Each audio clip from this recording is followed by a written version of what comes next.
Ayun na po ang aming ginagawang fire protection. Ito po kami ngayon sa pump room.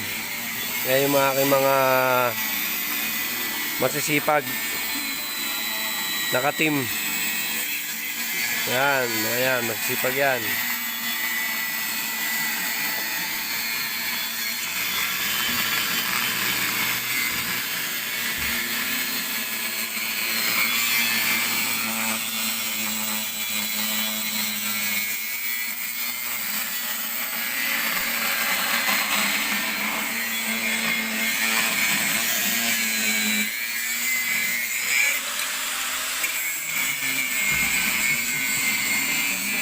Nakita sa camera yon.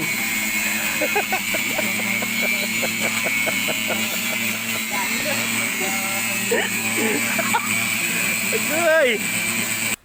Ito guys, yung aming ginagawang na fire protection. Ito po yung na-assemble namin.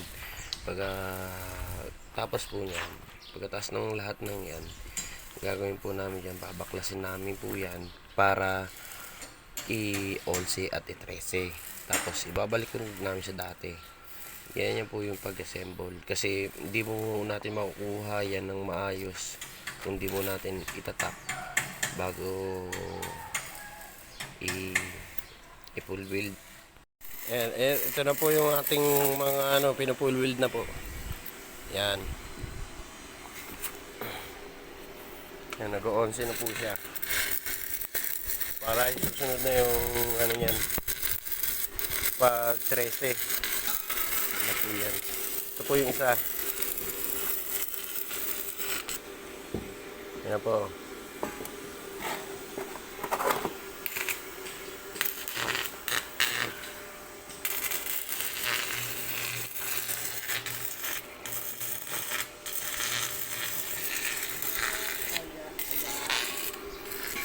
Yan. Ginalas na po nila para i-11 at i-full weld na.